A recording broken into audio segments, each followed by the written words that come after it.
Hello students, आज का हमारा टॉपिक है जैकोबी मेथड। जैसा कि हमने पिछले वीडियो में डिस्कस किया था कि हमारे पास अगर partial differential equation non linear है तो उसे सोल्व करने के लिए हम कौन कौन से मेथड यूज करते हैं, कुछ स्टैंडर्ड फॉर्म हमने डिस्कस की थी। ओके, और चारपिट मेथड हम डिस्कस कर चुके थे। तो पिछले वीडियो में हमने क्या बात की थी कि चारपिट मेथड किस लिए यूज किया जाता है? कोई भी partial differential equation having two independent variable, तो उसे सोल्व करने के लिए हम चारपिट मेथड का यूज करते थे। लेकिन अगर आपके पास किसी पार्शियल डिफरेंशियल इक्वेशन में दो से ज्यादा इंडिपेंडेंट वेरिएबल्स है तो किस मेथड को यूज किया जाएगा उसे सोल्व करने के लिए? This is Jacobi method. तो I am written over here कि this method is used for solving the partial differential equation having 3 और मोर इंडिपेंडेंट वेरिएबल। तो मैं मान लेता हूं कि मेरे पास एक पार्शियल डिफरेंशियल इक्वेशन है, लेट अ पीडी हैविंग 3 इंडिपेंडेंट वेरिएबल। मैं 3 इंडिपेंडेंट की एक पीडी मानकर चलता हूं, 3 इंडिपेंडेंट वेरिएबल। ओके, उन्हें मैं बोल रहा हूं x1 x2 x3 एज। तो मेरे पास एक पार्शियल डिफरेंशियल इक्वेशन है f1 of x1 x2 x3 and p1 p2 p3 is equal to 0. This is your first partial differential equation. तो हमारे पास एक से ज्यादा इंडिपेंडेंट वेरिएबल है। जो हमने पिछले मेथड्स में हमने डिस्कस किया है, वहां पर हमारे 2 इंडिपेंडेंट वेरिएबल लेकर चलते थे, x और y, और z फंक्शन में लेकर चलता था x एंड y का। तो अब आपके पास z फंक्शन है, जितने इंडिपेंडेंट वेरिएबल हो गए, हमारे यहाँ पर 3 इंडिपेंडेंट वेरिएबल है। तो 3 इंडिपेंडेंट वेरिएबल है तो मैं क्या होगा कि जो मेरा z है, z फंक्शन है वेरिएबल्स का x1 x2 और x3। मान लीजिए 3 इंडिपेंडेंट वेरिएबल का लेके चल रहा हूं तो z इसका फंक्शन है। यहां पर p1 p2 p3 क्या है? अगर मैं z का partial derivative with respect to x1 लेता हूं तो this is small p1, z का partial derivative with respect to x2 लेता हूं, this is small p2, and z का derivative with respect to x3 लेता हूं, okay, so this is your small p3। तो हमारे पास जो पार्शियल डिफरेंशियल इक्वेशन है इसमें हमारा z अपीयर नहीं कर रहा है, लेकिन z के पार्शियल डेरिवेटिव अपीयर कर रहे हैं। p1 p2 p3 है ना, ये अपीयर कर रहे हैं। तो हमारे पास इस पार्शियल डिफरेंशियल इक्वेशन को सोल्व करने के लिए हमें क्या करना है? हमें बस ये p1 p2 p3 की वैल्यू चाहिए। अगर हमारे पास ये p1 p2 p3 की वैल्यू आ गई तो हम क्या करेंगे? जैसे कि मान लीजिए मैं ये यूज करता हूं, z किसका फंक्शन है?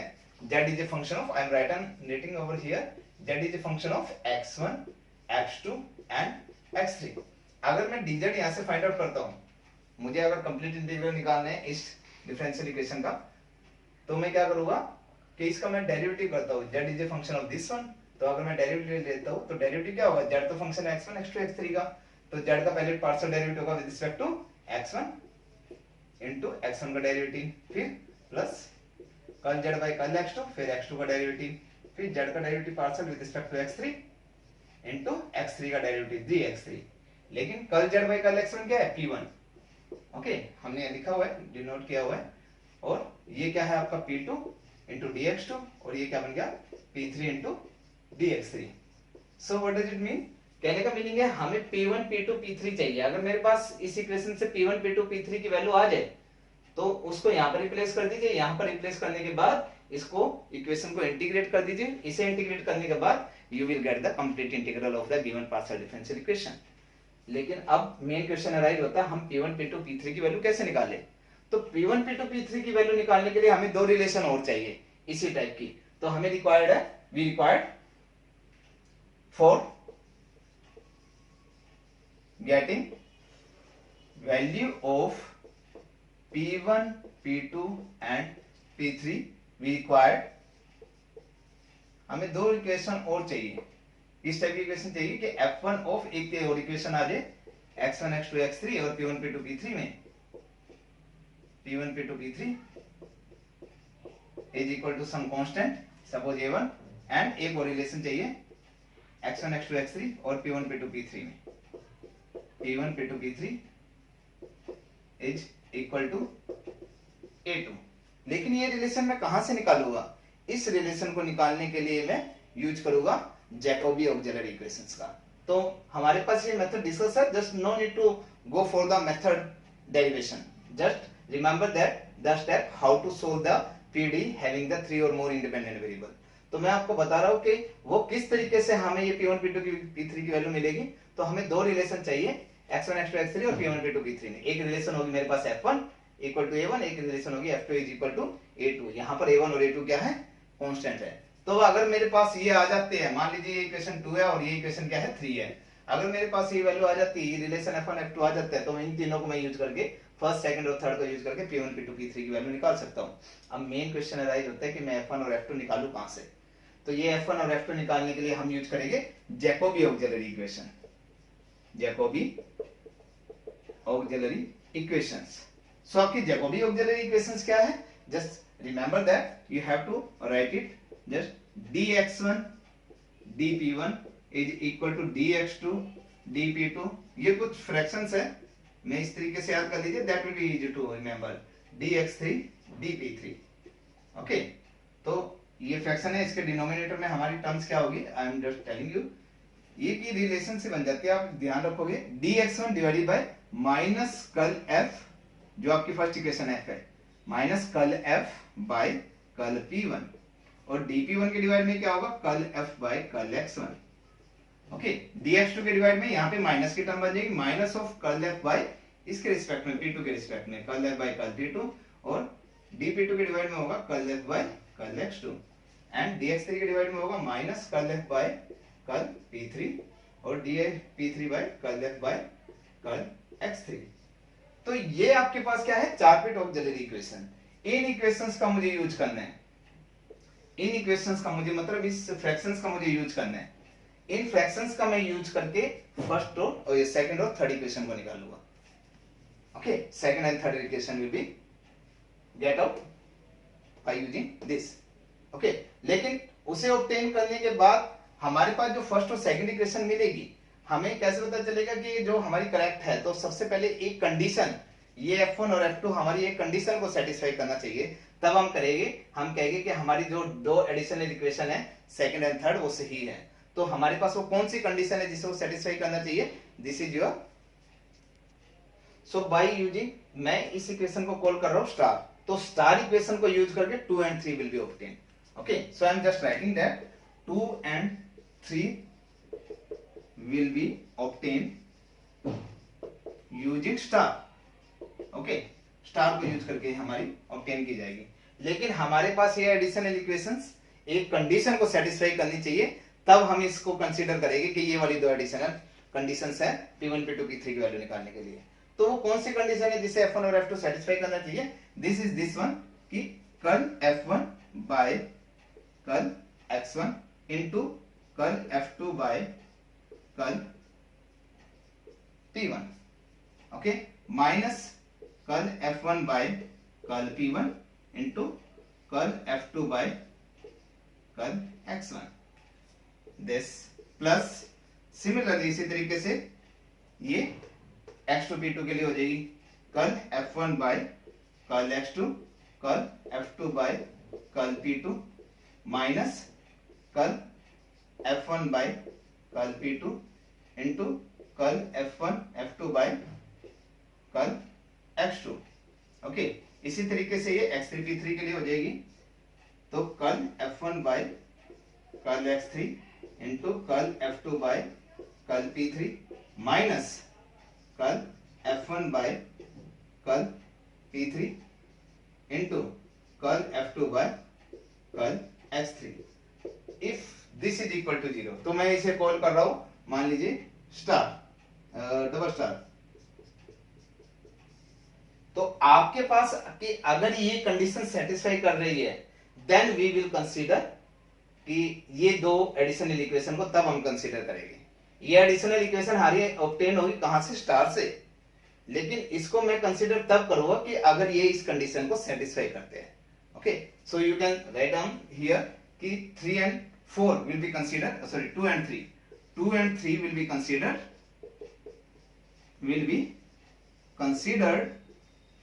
if they satisfy double star,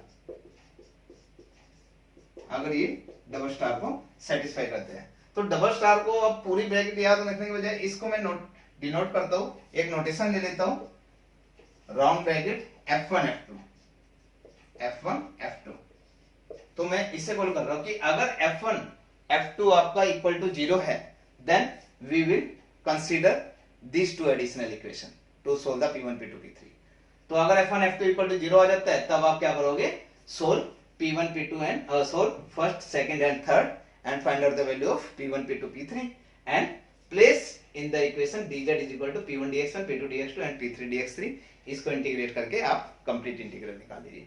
okay, so let me recall again पूरा का पूरा मेथड अगर हम अगेन डिस्कस करें तो हमारे पास क्या है कि हमें ये पार्शियल डिफरेंशियल इक्वेशन सोल्व करनी है जिसमें 3 इंडिपेंडेंट वेरिएबल है। तो मैंने यहाँ पे लिखी है इज इक्वल टू 1, ये इसमें 1 कॉल कर रहा हूँ। यहाँ पर P1 P2 P3 की वैल्यू क्या है, यहाँ पर 3 इंडिपेंडेंट वेरिएबल है, तो z मेरा फंक्शन है 3 इंडिपेंडेंट वेरिएबल का। अगर मैं z को partial derivative with respect to x1 करता हूं तो P1, with respect to x2 लेता हूं तो ये P2 है, विद रिस्पेक्ट टू x3 लेता हूं तो इसे P3 से डिनोट कर रहा हूं। तो ये इक्वेशन है जिसमें z अपीयर नहीं कर रहा लेकिन उसके पार्शियल डेरिवेटिव अपीयर कर रहे हैं। तो हम क्या चाहते हैं कि अगर इस पार्शियल डिफरेंशियल इक्वेशन को सोल्व कर रहा है तो हमें P1 P2 P3 की वैल्यू निकाल लूं, और उस P1 P2 P3 की वैल्यू अगर मैं यहाँ पर प्लेस कर देता हूँ और इसे इंटीग्रेट कर देता हूँ तो मेरा कंप्लीट इंटीग्रल निकल जाएगा। लेकिन क्वेश्चन अराइज होता है कि P1 P2 P3 की वैल्यू मैं कहां से निकालूं। P1 P2 P3 की वैल्यू निकालने के लिए मुझे दो और इक्वेशन रिलेशन रिक्वायर्ड है जिसमें P1 P2 P3 हो। एक तो मेरी गिवन ही है रिलेशन, मुझे दो और रिक्वायर्ड है, लेकिन दो रिक्वायर्ड मेरी कहां से निकलेगी, तो मैं यूज करूंगा जैकोबी ऑक्सिलरी इक्वेशन का। तो जैकोबी ऑक्सिलरी इक्वेशन आप पहले सबसे पहले जैकोबी ऑक्सिलरी इक्वेशन यूज करोगे, उनको सोल्व करके कोई भी फ्रैक्शन सोल्व करके रिलेशन निकाल लो x1 x2 x3 और P1 P2 P3 में, तो ये दो रिलेशन निकाल लो। लेकिन ये दो रिलेशन मेरी कहां वैलिडेशन कब होगी, अगर कोई ये कंडीशन सेटिस्फाई करते हैं। ये गिवन कंडीशन ये है, अगर F1 F2 इक्वल टू 0 आ जाता है तब आप कहोगे कि जो गिवन कंडीशन थी 2 and 3 these are the additional equations.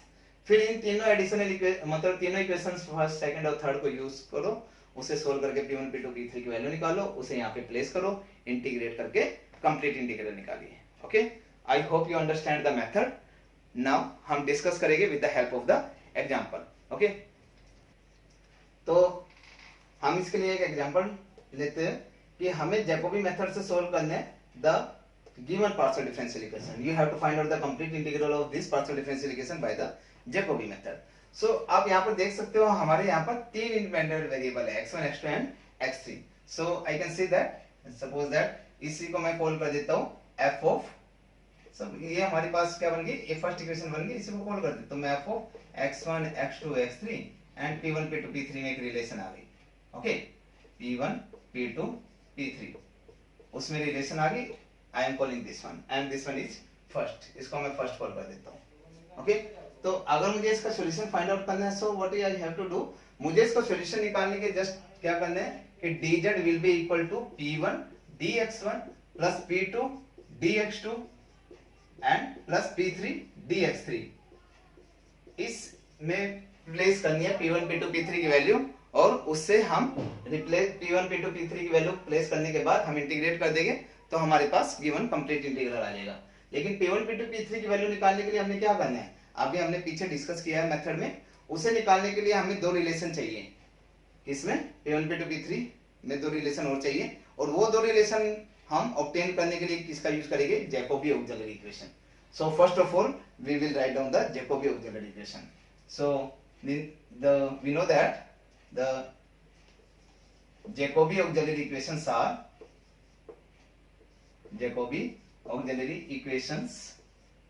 are what it will be, so just remember that इस वे में याद रख लीजिए dx1 dp1 is equal to dx2 is equal to dp2 is equal to dx3 is equal to dp3। Okay, इस तरीके से learn कर लीजिए। फ्रैक्शंस है हमारे यहाँ पे फ्रैक्शन क्या है, dx1 upon minus curl f by curl p1 and dp1 by curl f by curl x1 and dx2 में डिवाइड में करोगे तो क्या आएगा, p2 के रिस्पेक्ट में हो जाएगा माइनस के साइन के साथ, minus curl f by curl p2 और dp2 के डिवाइड में curl f by curl x2 and it will be minus curl f by curl p3 and dp3 divided by curl f by curl x3। Okay, this is your Jacobi auxiliary equation. तो इसका use करना है, इसका use करने के लिए हमें क्या चाहिए, f का डेरिवेटिव चाहिए with respect to P1 P2 P3 and with respect to x1 x2 and x3। तो हमें पार्शियल डेरिवेटिव सबसे पहले फाइंड आउट करना है। तो पार्शियल डेरिवेटिव सपोज दैट इसे मैं कॉल कर रहा हूँ स्टार से। ओके, तो हमारी पार्शियल डेरिवेटिव में किससे किसका यूज करके निकालूंगा, फर्स्ट इक्वेशन का यूज करके। So first of all by using one हमारे पास पार्शियल डेरिवेटिव कीजिए, f का partial derivative with respect to x1 कीजिए, व्हाट इट विल बी, बाकी सभी कांस्टेंट है, बस x1 के रिस्पेक्ट में करेंगे। ये जीरो आपका, ये जीरो, बस x1 का डेरिवेटिव क्या आ जाएगा 1। Partial derivative with respect to x2 करता हूं तो क्या आएगा, partial derivative with respect to x2 ये सब जीरो, ये जीरो, तो क्या आ जाएगा 1। Partial derivative with respect to x3 करता हूं तो क्या आएगा, with respect to x3, so what it will be, ये दोनों, ये जीरो हो जाएगा, ये जीरो हो जाएगा, x3 के रिस्पेक्ट में करते हो तो क्या बचेगा, ये आपका जीरो हो जाएगा, आपका बचेगा p3 इनटू में p1 plus p2, so I can say that it will be p3 into में p1 plus p2, okay, that will be this one. And अगर मैं f का पार्शियल डेरिवेटिव निकालता हूं with respect to p1, with respect to p1 करोगे तो बाकी सभी कांस्टेंट, ये जीरो, ये जीरो, ये ऐसे कैसे, जब p1 के रिस्पेक्ट में करोगे तो क्या आ जाएगा 1 प्लस 0, तो 1 प्लस 0 इनटू में p3x3 क्या आ जाएगा p3x3, सो ये आपका बन गया p3x3। और अगर partial derivative with respect to p2 find out करते हो तो ये दोनों जीरो हो जाएंगे, यहाँ पर p3x3 ऐसे कैसे, इसका जो 0 प्लस 1, तो ये बन गया 1 इंटू p3x3, तो इसका डेरिवेटिव भी क्या बन गया पार्शियल p3x3। और अगर मैं पार्शियल डेरिवेटिव निकाल रहा हूँ with respect to p3, so what it will be, बाकी सभी कांस्टेंट है, p3 के रिस्पेक्ट में निकालूंगा तो क्या हो जाएगा, ये बन गया, ये सारा का सारा कांस्टेंट है, तो ये ऐसे कैसे, और p3 का बन गया 1 इनटू दिस, तो आपका बच जाएगा x3 into p1 plus p2, ये जीरो, ये जीरो, तो आपके पास आ गया x3 into p1 plus p2, so what you have to do, just ये सारे के सारे पार्शियल डेरिवेटिव उठाकर आप इक्वेशन स्टार में यूज कर लीजिए। जब मैं स्टार को मैं यूज करूंगा तो उन फ्रैक्शंस का यूज करके मुझे कैपिटल मतलब एक रिलेशन निकालनी है p1 p2 p3 में, दो रिलेशन निकालनी है, तो ये वैल्यू मैं उठाकर कहां पे पुट कर रहा हूं, स्टार में। So I am just telling you that placing this value, placing these values in star, तो स्टार में पुट करने के बाद हमारे पास क्या मिलेगा, that will be dx1 upon minus curl f by curl p1, so minus of curl f by curl p1 is this one minus p3x3, तो पहले मैं लिख लेता हूं dx1 dp1 is equal to dx2 dp2, okay, dp2, और यहाँ पे मैं लिख लेता हूँ dx3 dp3, ओके।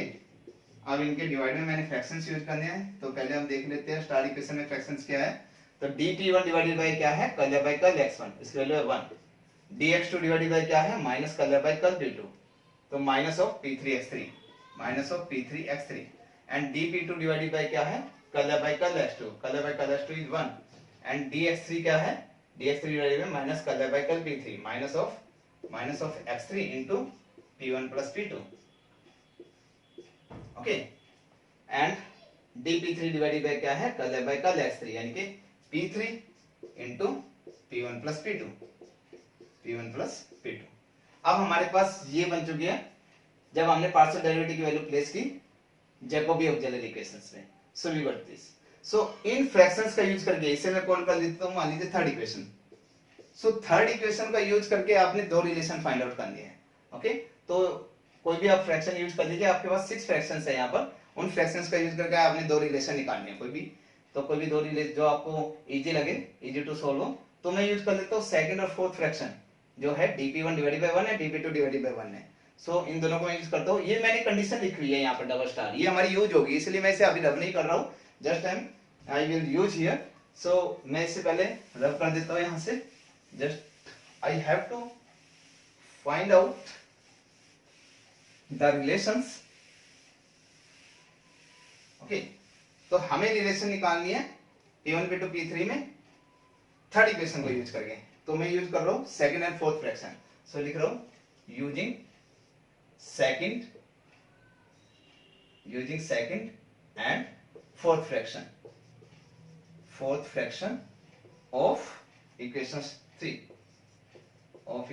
3, जब उसका मैं यूज करूंगा सेकंड और फोर्थ फ्रैक्शन, मेरे पास क्या है, dp1 is equal to dp2, तो अगर मैं इसका इंटीग्रेट करता हूं तो इंटीग्रेट करके क्या आएगा, p1 इज equal to p2 plus some constant, suppose that constant is a1, तो आपके पास क्या बन गया, ये ये इक्वेशन बन गया आपके पास कि P1 minus of P2 is equal to A1। मैं इसे कॉल कर देता हूं, एक रिलेशन बन गई, इसे मैं कॉल कर देता हूं F1। सो इसे मैं बोल रहा हूं कि X1 X2 X3 और P1 P2 P3 में एक रिलेशन मेरे पास आ गई, मेरे पास रिलेशन आ गई कि F1 is equal to A1। ये मेरे पास रिलेशन आ गई, इसे मैं बोल देता हूं इक्वेशन 3 आ गई, ये इक्वेशन नंबर 4। ओके, अब हमें एक रिलेशन और चाहिए, तो एक रिलेशन और निकालने के मान लीजिए कोई भी फ्रैक्शन आप यूज कीजिए, so which is easy to solve, so I am using P1 P2 P3 में चाहिए, तो इसे तो यूज नहीं करेंगे, इसे यूज कर दीजिए। ओके, तो अगर मैं इसे यूज करता हूं व्हाट इट विल बी, जब मैं यूज करता हूं fifth and using fifth and sixth fraction, fifth and sixth fraction of equation 3, जब आप इसका फिफ्थ और सिक्स्थ फ्रैक्शन यूज करोगे, सो what it will B dx3 bye minus x3 into p1 plus p2 and dp3 divided bye p3 into p1 plus p2। Okay, तो p1 plus p2 is same here, so I just rub it, I mean cancel out, so what it will be, you can take it that minus of this one and this one, what it will be, I can say that that will be equal to minus of log x3, derivative ले रहा हूं, मतलब integrate कर देता हूं दोनों तरफ, तो minus of log x3 and what it will be, suppose that some constant is here, suppose that log of a2 and dp3 by p3, तो इसका इंटीग्रेट क्या होगा log of p3।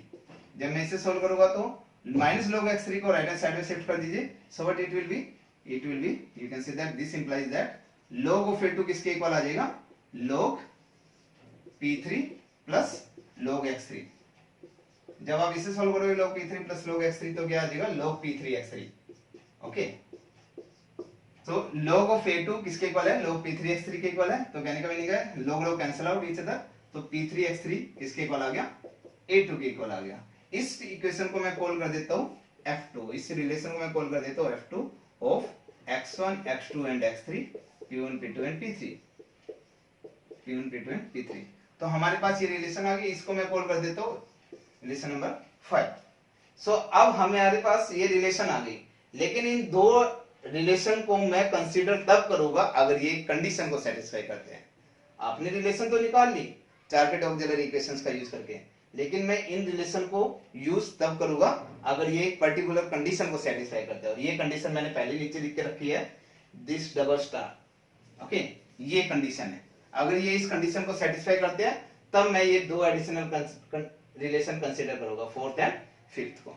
तो पहले मैं चेक करता हूं कि ये इस रिलेशन को कंडीशन को सेटिस्फाई कर रहे हैं, तो इसे सेटिस्फाई करने के लिए देखो क्या चाहिए, हमें f1 का डेरिवेटिव निकालना है with respect to x1, with respect to p1, with respect to x2, with respect to p2, with respect to x3, with respect to p3, यानी कि f1 का डेरिवेटिव सभी के सभी 6 कोऑर्डिनेट्स इंडिपेंडेंट वेरिएबल के रिस्पेक्ट में निकाल दो, f2 का भी derivative partial derivative with respect to सभी इंडिपेंडेंट वेरिएबल के रिस्पेक्ट में निकाल दो, और वो यहां पर प्लेस करो, चेक करो कि वो 0 आ रहा है या नहीं आ रहा है। अगर वो 0 आ जाता है तब मैं फोर्थ और फिफ्थ को एडिशनल इक्वेशन कंसीडर कर दूंगा, additional equation. Okay, so what I have to do, partial derivative use करते हैं, तो हमें पार्शियल डेरिवेटिव निकालने किसका, फोर्थ का एंड फिफ्थ का। ओके, तो मैं बाकी रब कर देता हूं, बाकी हमारे पास यहाँ पे रिक्वायर्ड नहीं है, सो मैं यहाँ पर रब कर रहा हूँ, बस इसे होल्ड करके रख रहा हूँ, एंड इसे भी रब कर देते हैं हम, हमारे पास दो रिलेशन है। ओके, तो मैं इसे पहले यहाँ पर लिख के रख लेता हूँ, ये क्या है, p1 minus p2 is equal to a1, एक तो ये रिलेशन होगी आपकी, राइट हैंड साइड में मैं दूसरी लिख के रख लेता हूँ f2 of x1 x2 x3 and p1 p2 p3 that is equal to p3 x3, sorry it is not x2, p3 x3 is equal to a2, तो ये है p3 x3 is equal to a2, so you can say that p3 x3, okay, ये relation है, so this is this one, so no need to write a1, ये relation आपके पास आ गई। तो हमें पार्शियल डेरिवेटिव निकालने, इसका यूज करके निकालिए पार्शियल डेरिवेटिव, f1 का डेरिवेटिव कीजिए, partial derivative with respect to x1, क्या है जल्दी बोलिए, इसमें x1 है नहीं, इंडिपेंडेंट ऑफ x1 है, तो ये 0 हो गया। Partial derivative with respect to x2 करता हो तो x2 भी नहीं है, तो इंडिपेंडेंट ऑफ x2 है, तो ये भी 0 आ गया। और कल with respect to x3 partial derivative करता हूं तो वो भी क्या आ गया 0। Partial derivative with respect to p1 करते हैं जब हम, तो p1 इसमें प्रेजेंट है, ये आपका 0 हो गया, बन गया 1। Partial derivative with respect to p2 करते हैं, जब p2 के रिस्पेक्ट में पार्शियल डेरिवेटिव करेंगे ये 0 बन गया, क्या आ गया -1। p3 के रिस्पेक्ट में पार्शियल डेरिवेटिव करेंगे तो क्या आएगा, p3 यहाँ पर है ही नहीं तो इसलिए पार्शियल डेरिवेटिव हो गया with respect to p3 is 0। अब जब मैं इसका पार्शियल डेरिवेटिव करता हूं विद रिस्पेक्ट टू x1, तो यहाँ पर x1 है ही नहीं तो partial derivative 0। With respect to x2, ये f2 है, f2 का पार्शियल डेरिवेटिव ले रहा हूं विद रिस्पेक्ट टू x2, तो यहाँ पर x2 भी नहीं है सो ये भी पार्शियल डेरिवेटिव हो गया 0। With respect to x3, f2 का partial derivative with respect to x3 करता हूं तो x3 प्रेजेंट है, तो ये तो कांस्टेंट है, इसका हो जाएगा 1, यानी कि p3 * 1 क्या आ जाएगा p3। तो पार्शियल डेरिवेटिव कर रहा हूं विद रिस्पेक्ट टू p1, तो विद रिस्पेक्ट टू p1 करता हूं तो p1 प्रेजेंट ही नहीं है तो इसका पार्शियल डेरिवेटिव 0 हो गया।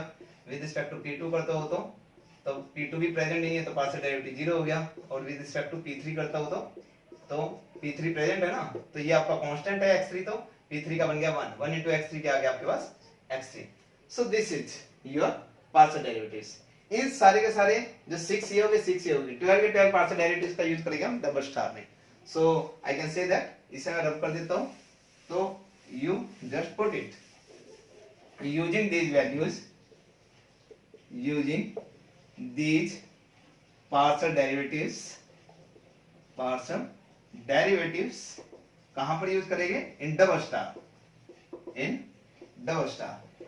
तो डबल स्टार में यूज करते हैं, तो मेरे पास डबल स्टार में क्या लिख रहा हूं, कैपिटल F1 F2 लिख रहा हूं मैं यहाँ पर, तो कैपिटल F1 F2, तो वो आपको पास क्या मिलेगा, देखिए जस्ट प्लेस करो फर्स्ट ब्रैकेट में, F1 with respect to x1 0, F2 with respect to P1, F2 with respect to P1 0, minus F1 with respect to P1 1, F2 with respect to x1 0, okay, first bracket complete, plus second bracket F1 with respect to x2, F1 x2 this is 0, F2 with respect to P2 0, minus F1 with respect to P2 -1, okay, and F2 with respect to x2 0, plus F1 with respect to x3 0, F2 with respect to P3, F2 with respect to P3 is x3, and minus F1 with respect to P3, F1 with respect to P3 is 0, and F2 with respect to x3, F2 with respect to x3 is P3, okay। so यहाँ पर check कीजिए, जब मैं इसकी value निकाल रहा हूँ तो 0 -0 0 -0 0 -0, सो ये सारी की सारी वैल्यू आपके पास क्या होंगी, 0 + 0 + 0, this is your 0 + 0 + 0 and that will be equal to 0, okay. So कहने का मीनिंग है आपकी जो कंडीशन है डबल स्टार वो सेटिस्फाई होगी, that is we will say that condition that is double star, that is condition F1 F2 = 0 is satisfied, 0 is satisfied। अगर ये सेटिस्फाई कर जाती है तब आप कहोगे जो मेरी रिलेशन कौन सी थी, रिलेशन हमारी 4th एंड 5th, जो आपके पास ये 4th और 5th रिलेशन थी, तब आप इस रिलेशन को कहोगे कि we will consider that relation, okay. So I will say that कि I will consider that, then you say write down that, then relation 4th and 5th will be considered as additional equations, considered as additional equations, okay। तो ये मेरे पास 4th और 5th थी, ये मेरे पास क्या थी 4th और ये मेरे पास थी 5th।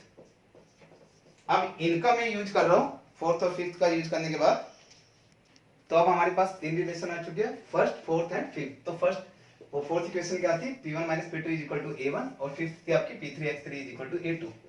तो इन रिलेशन का यूज करके मैं P1 P2 P3 की वैल्यू निकालना चाह रहा हूं, तो यहां से आप निकाल सकते हो यूजिंग 4 कि P1 किसके इक्वल आ जाएगा आपका A1 + P2 के इक्वल, ओके। और अगर मैं यहां से P3 की वैल्यू फाइंड आउट करता हूं तो P3 किसके इक्वल आ रहा है, P3 आ रहा है A2/x3 के इक्वल आ रहा है। तो ये जो P1 और P3 की वैल्यू है ये यहां पर प्लेस कर दो फर्स्ट में, so you put in first implies, तो मैं यहाँ पर वैल्यू यूज कर रहा हूँ, तो P3 × x3 किसके इक्वल आ गया, P3 x3 है A2 के इक्वल, तो ये तो बन गया आपका A2, और आप क्या आ गया P1 की वैल्यू है A1 + P2, तो ये बन गया A1 + P2 और P2 एक और है, तो P2 प्लस P2 बन गया 2P2। तो यहाँ पे लिख देता हूँ A1 plus 2P2 and plus में क्या आ गया x1 plus x2 that will be equal to 0। तो इसे सोल्व करके आप P2 की वैल्यू निकाल लीजिए पहले।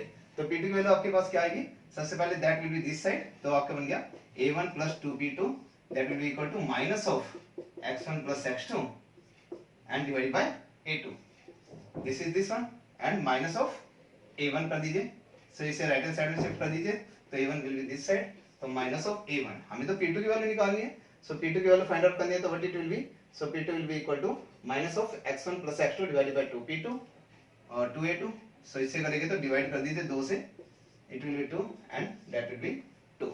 Okay, so this will be there. तो ये हमारे पास P2 की वैल्यू होगी। P2 की वैल्यू प्लेस कर दीजिए दोबारा से इक्वेशन नंबर, मान लीजिए 4 5, इसे 6 कर दीजिए। तो इक्वेशन नंबर 6 में अगर मैं यूज करता हूं तो इसमें प्लस A1 कर दीजिए। जब मैं इसे प्लस A1 करूंगा तो ये minus A1 by 2 plus A1 करूंगा तो प्लस A1 बाय 2 बन जाएगा, तो बन जाएगी minus x1 plus x2 divided by 2A2 and plus of A1 by 2। तो ये इक्वेशन बन गई आपकी P1 की और ये बन गई आपकी P2 की। तो इसे मैं बोल देता हूं इसे 7। Okay, suppose that this is 7 and this is 8 and suppose that this one is your 9। okay, तो 7 8 9 को यूज कर लीजिए, using 7 8 and 9 in dz is equal to P1 dx1 plus P2 dx2 plus P3 dx3।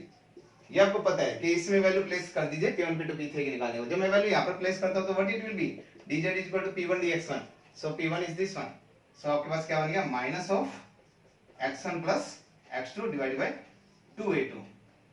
Okay, और and plus 1 plus of A1 by 2 into dx1, so ये बन गया dx1 plus P2 value आ गई minus of x1 plus x2 divided by 2A2 and minus of A1 by 2, ये आ गया dx2।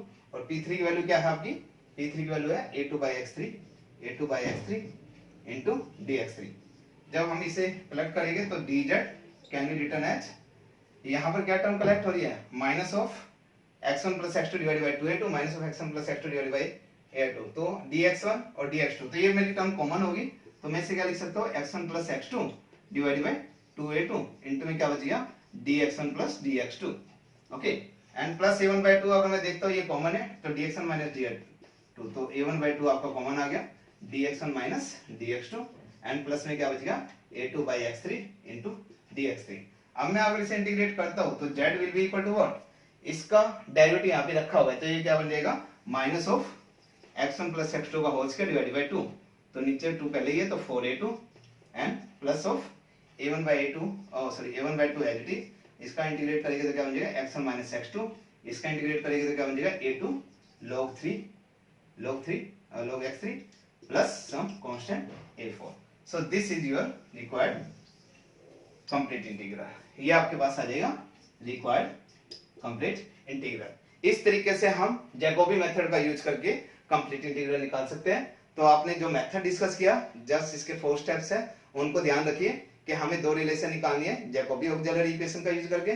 तो Jacobi auxiliary equation को रिमेंबर करना है आपने, एंड एक कंडीशन जो सेटिस्फाई करनी चाहिए, जो रिलेशन निकालनी है वो एक कंडीशन को सेटिस्फाई करना चाहिए, तो उस कंडीशन को रिमेंबर कीजिए। जब आपके पास ये रिलेशन निकल जाएगी तो ये रिलेशन इनका यूज करके P1 P2 P3 की वैल्यू निकालिए और उसे इस इक्वेशन में पुट कर दो, उसे इंटीग्रेट कर दो, that will give you the complete integral. इस तरीके से हमारा जो ये partial differential equation which is non linear first order, वो इस तरीके से हम सोल्व कर सकते हैं डिफरेंट मेथड का यूज करके। नेक्स्ट हम डिस्कस कर रहे in the next topic in the next lecture. Thank you very much student. Hello students, lecture number 9 में हमने first order non linear partial differential equation को सोल्व करने के लिए जैकोबी मेथड डिस्कस किया था। ओके, वहां पर जैकोबी मेथड और उससे रिलेटेड कुछ एग्जांपल हमने सोल्व किए थे। आपको पता है कि जैकोबी मेथड हमारा जहां पर पार्शियल डिफरेंशियल इक्वेशन में 2 से ज्यादा इंडिपेंडेंट वेरिएबल्स हो उसे सोल्व करने के लिए यूज किया जाता है। तो हमारे पास कुछ क्वेश्चंस दिए गए हैं प्रैक्टिस के लिए, आप पहले लेक्चर को गो थ्रू कीजिए, एग्जांपल से गो थ्रू हो जाइए, फिर उसके बाद ये क्वेश्चंस की प्रैक्टिस कीजिए। Find the complete integral of the following equations using Jacobi method. Question number 1 is P1 cube plus P2 square plus P3 is equal to 1. Question number second, x3 square into P1 square into P2 square into P3 square plus P1 square into P2 square minus P3 square is equal to 0. Question number 3 is P1 into P2 into P3 is equal to Z cube into x1 into x2 into x3. Question number 4 is P1 square plus P2 into P3 minus Z into bracket P2 plus P3 is equal to 0. And question number 5 is P1 into x1 plus P2 into x2 is equal to P3 square. सो आप example से go through होइए जो आपके lecture में discuss किया गया, उसी को फॉलो करते हुए just you have to solve this questions. Okay, thank you students.